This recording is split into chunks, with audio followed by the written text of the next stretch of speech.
Welcome to 2016 Presidential Candidate Interviews. Today I'm doing my second interview with Edward Baker, an independent candidate for President of the United States. In today's interview, we'll be covering urban issues, engaging Islamic extremists, and the place of the CIA in gathering intelligence. Hello, Mr. Baker, and thank you for doing the interview. How are you doing? Doing good, Lee. Thank you for having me on again. Good. How's the campaign going? Is there any new information?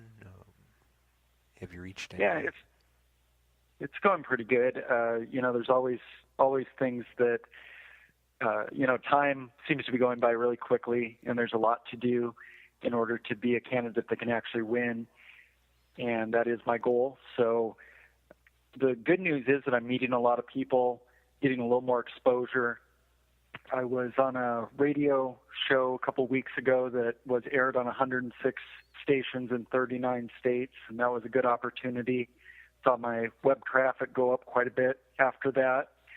And I reached out to a lot of local organizations that are passionate about some of the issues that I'm very passionate about. I heard back from the Oregon chapter of the Architects and Engineers for 9/11 Truth, and they asked me to speak at a meeting that they had Saturday, and so that was a good opportunity. I think that's going to be a good partnership going forward to work together on those issues and raise awareness to my campaign. So those things I'm very happy with the progress and optimistic that there'll be more opportunities.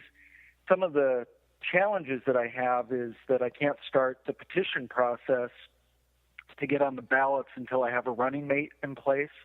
That has been a big challenge to try to find somebody that would be serious and able to do the job, willing to do the job if we do get elected. And so that's been a tremendous challenge. I could already be out getting the petition signed in Oregon and several other states. And so that's something that if any listener out there is very serious about and meets the qualifications of being at least 35 years old, a U.S. citizen that was born here and has lived here for 14 continuous years, I definitely would like to hear from people. Can you give some contact information if there's anyone interested? Yes. My website is edbaker2016.com. Best email to use is ed@edbaker2016.com. My cell phone number I'm happy to give out. It's 971-998-7354. Again, 971-998-7354. Always happy to talk to anybody about the important issues. And those are the main things as far as that goes. Obviously, raising money is a huge challenge as an independent. And I underestimated the importance of that as far as making some progress. I thought through media and stuff that I would get more coverage. And so that's certainly something where if anyone is able to make a contribution and anybody that can help just reach out to their local media and request that they cover my campaign, put stuff on social media, Facebook, Twitter, all those things help. All right. Are you ready for the question time? I am. Okay, first topic is urban issues. What do you feel are the main economic issues facing urban America today? I think, just to keep it simple, I think it comes down to goals and opportunities for Americans. I think that a big issue is the income inequality, wealth inequality, with 1%. The top 1% having 40% of all the wealth, and in last year earning 24% of the income. That's a big one. I think a lot of things tie into that. Homelessness, K-12 education, having jobs available. And I believe things like going back to 9/11, I think was a big part of where we are today. The amount of debt that we've been in, the amount of wars, putting a lot of really good Americans outside of our country to have to fight wars. Many of them died as a result of that, and I think those people would be, we'd be a lot better off as a country to have those people working in America. I'm not familiar with your stance on addressing the economic inequality and the quote unquote 1% issue, how would you seek to remedy the economic inequality between what you reference as the 1% and then those who are lacking? Would you seek it through wealth redistribution, some other means? Yeah, going back to when they had the Occupy Wall Street movement, I didn't participate in that. I really didn't like the way, at least the way I was receiving that in my community and through the media and so on. In addition to feeling like it was very unorganized, I felt that most of the people were just jealous of the 1%. I heard people say things like they wanted to have the house that the rich had, and so it just sounded like jealousy, and that they just wanted to take the place rather than have a more balanced situation. I've really done quite a bit of research in the last few months on this, and it's just staggering how much the difference is in the top 5%, the top 1%. And I guess where I'm at right now is that I think that we need to do things to help the poor and the middle class. I guess that's a period right there on the end of that sentence. You're not going to just take that money and redistribute it, but I think going forward, I think that we can do better. And one of the things is to raise minimum wage, I think is going to be a big step going forward.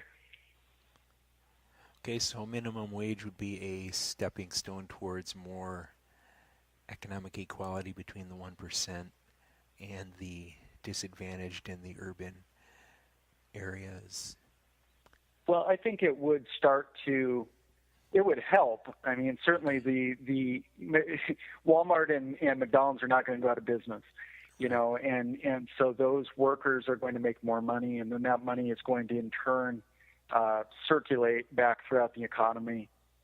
And I think that'll be a benefit. We need to have a larger middle class. We need to have the ability for poor people to work their way up to the middle class. And there just has to be more opportunities that way. I think we need a lot more jobs. We need better paying jobs.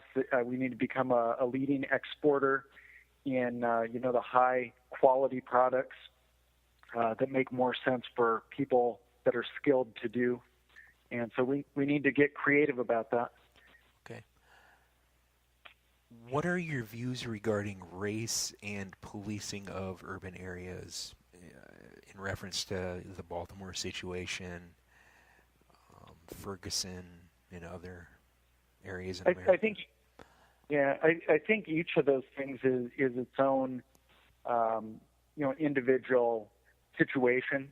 I think that we quickly look at everything and put race on it because a lot of the stories are the victim or person involved is a black person, and a lot of times the officer is white, and so it's very quickly, without looking any deeper than that, that's what gets the attention. In the case of Ferguson, my opinion is that Michael Brown put himself in that position. From the information that I've seen, he robbed a store, he attacked a police officer in his car, and he ended up being fatally shot. As far as I'm concerned, the policeman acted responsibly in that situation. My problem with this in general is that if the police hadn't in the past abused their power, there's countless situations where they have abused their power, and therefore people don't have trust in the police department. If all the police were good cops and they weren't abusing power, I don't think the case of Michael Brown would get nearly the attention that it did. As far as Freddie Gray, was it, in Baltimore? That's a unique situation, and it's interesting that 6 police officers were charged in that. 3, I believe, were black and 3 were white, and I haven't really noticed this be as much about race. I don't know. I haven't noticed Al Sharpton and Jesse Jackson making big appearances on this one as they did in the Ferguson thing. which I think is troubling in itself. That they make everything out to be race, and I think it does more damage than good. As far as taking to the streets, the information that's come out, and some of it now is being disputed, but the charges against police officers are just awful. That they have a rough ride thing where they try to while they're driving them to jail or whatever, that they intentionally are doing things to make the ride uncomfortable. And so in this case, because it was 3 white officers and 3 black officers, I think this has gotten more attention, that it's police rather than race that are at fault here. My concern going forward is, now that these officers were charged, are they going to be prosecuted and convicted? If not, if they end up where nobody gets convicted, I think that there's going to be some serious consequences as far as rioting, and I think that could be nationwide. The charges really kind of calmed that situation down. I know there was going to be demonstrations in my home city of Portland and other places, and those kind of cooled off when the charges came down.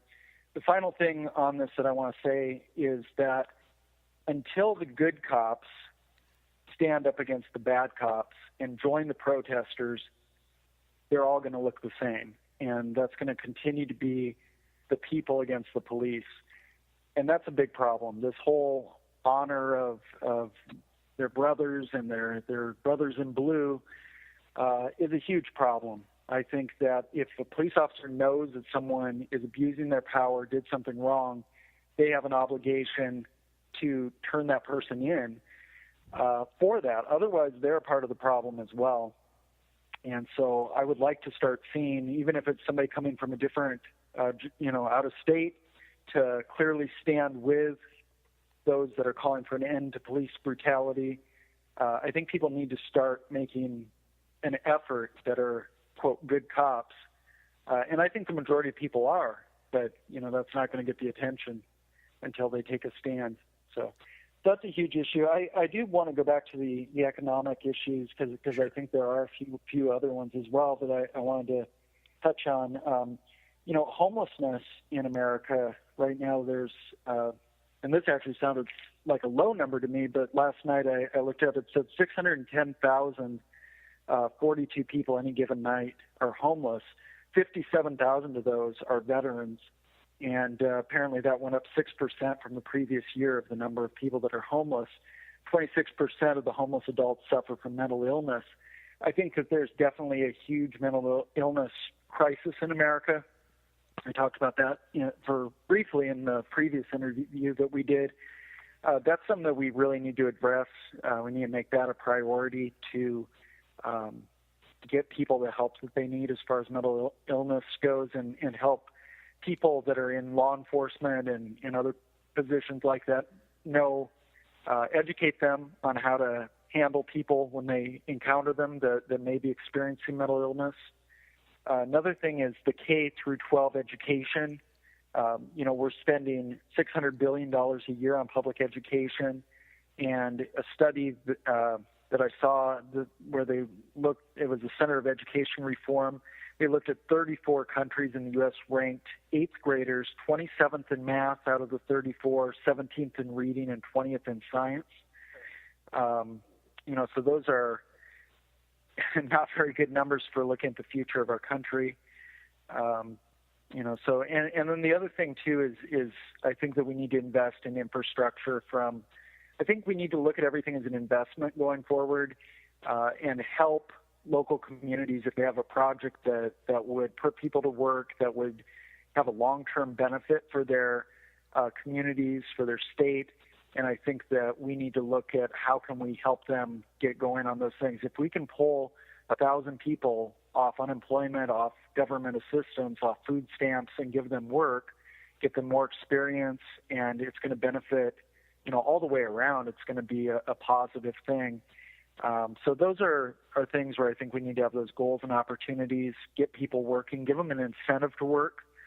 I think it's kind of a sad thing, but I think that if some people would be worse off getting a job than just getting the food stamps and the housing and whatever else that they're being handed. And I think that that's where I think also the unemployment going up would be, or I'm sorry, the minimum wage going up, I think would be a benefit. I think that it would help incentivize people and give them a chance to have a living wage.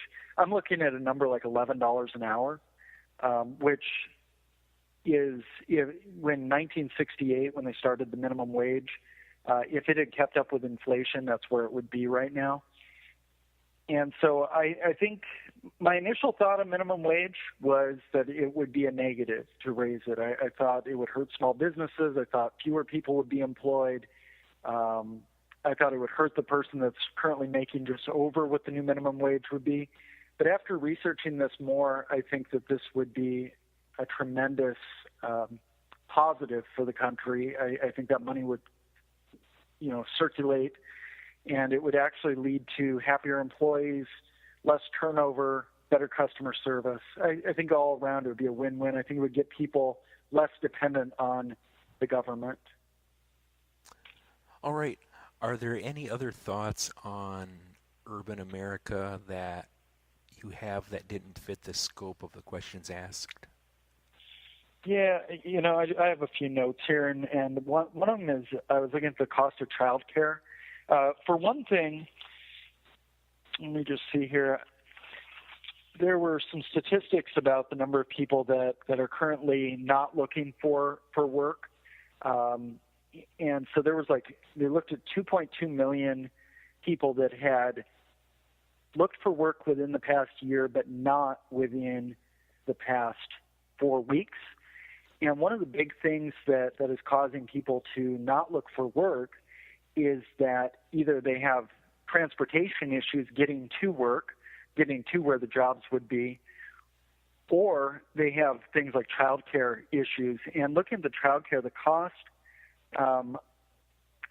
of center-based daycare in the U.S. is an average of $11,666 a year, $972 a month, and that can range anywhere from, depending on the city, from $300 to $1,564 a month, and that's according to the National Association of Child Care Resource and Referral Agencies. So, these are significant factors in a person deciding whether or not to go get a job. If they're having to spend, obviously that's way more than minimum wage would pay for them to go out into the workforce. And chances are these are people that are getting government assistance that the middle class are paying. And a lot of times the middle class that are not getting food stamps, their cupboards are bare, while the people that are not working are receiving a couple $100s in food stamps a month. That they're doing better than those that are working. So we need to fix that. I think that's the main thing. I do always go back to tying in. I am very strongly opinionated on the need to have immigration issues taken care of. I personally believe that we need to deport illegal aliens. There are anywhere from 12 million to 20 million illegal aliens, and 8 million of them have jobs. So essentially, if you were to take those jobs, you would have basically every American that wants a job right now would have a job. And, that's a significant thing to consider. So, not to mention that there's 350,000 incarcerated illegal aliens, which is costing $18.6 million a day. So those are, I think, the main things on that topic. Alrighty, we can touch on 2 other topics if you're ready to move on. Yeah. All right. Engaging Islamic extremists. Should we even be over there in the first place? Yeah. My answer to that is no, that we shouldn't be. I think that we've created a monster here in a lot of ways, and whether or not the CIA has assisted them, which is a lot of things that I'm seeing, whether or not that's the case, we've certainly, really fed into what they're looking for. They want to strike terror, and we broadcast it, and people are in fear. There's a lot of people I think it was 42% think that they are a really strong threat to America. I saw some statistics that something like 70% don't feel that the United States would, succeed in a war against ISIS as far as really eliminating the problem, but yet a similar percentage think that we should engage them. So they don't think that we're going to succeed, but yet we need to do something.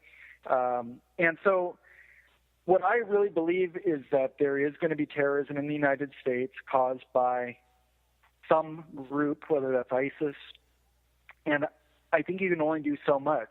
I mean, if they were to go in and, heaven forbid, not meaning to put out their ideas, but they decide to go shoot up a coffee shop, or if they decided to, another public event where, many people gather, I don't know that you can be perfect in stopping that. I don't think that that's a realistic expectation. And I don't mean to be cold about that, but it could happen. And so does that mean then that you go put thousands of people at risk to try to stop that?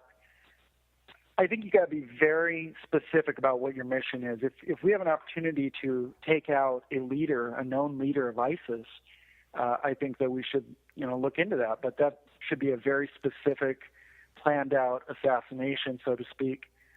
And so exactly how that would work, I'm not sure. I think we need to close off the borders. My understanding is that a lot of people from ISIS are coming in through Texas. And, we need to do more within our own country rather than looking into, being in another country. We train 250,000 Iraqi soldiers, so hopefully they are able to defend their own country.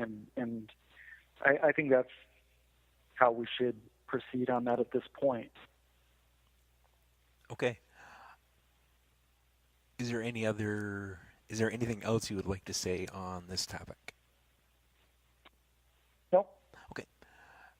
And this next topic sort of relates. What is the place of the CIA against our foreign nemesis? What place should the CIA play in gathering intelligence? Should there even be a CIA? So first of all, I think it's important to gather foreign intelligence. I see a benefit to that. The CIA, as it has been run, I do not believe should exist. I believe that they played a role in the assassination of President Kennedy, and as such, being someone that is trying to become president, I don't really think that they're that great of an organization. So that is one thing. I mean, there's countless things as far as drug smuggling through Mena, Arkansas, and who knows what all they've had a hand in. So I definitely don't think, that they should exist in the current form that they've existed in. Okay. Are there any other issues you'd like to discuss before we close up the interview? I think that pretty well covers those topics. I again want to encourage. There are dozens of topics that I think are very important. I want to be clear that I'm always open to feedback that differs from my point of view. I'm always trying to consider new sources, and especially when people have firsthand or families that are affected by issues, and they're able to give me specific examples of how these issues affect them. I always consider more information. I'm always looking for more sources, and I always, evaluate my stances accordingly. So I encourage people to go to my website, edbaker2016.com, email me at ed@edbaker2016.com. Feel free to give me a call or send me a text, 971-998-7354. And the main thing right now is I want people to know that I am an option on Election Day. In order to be an option that can win, I need help in spreading the word. And I'm committed to being there at the end. So I thank you for all the help that you're giving candidates in raising awareness, and I appreciate it. No problem. Thank you, Mr. Baker, for participating in this interview. Thanks again to my listeners for listening to 2016 presidential candidate interviews. Be sure to check back again in the future for more interviews. Have a good day, and remember to keep informed, passionate, and most of all involved. Have a good day.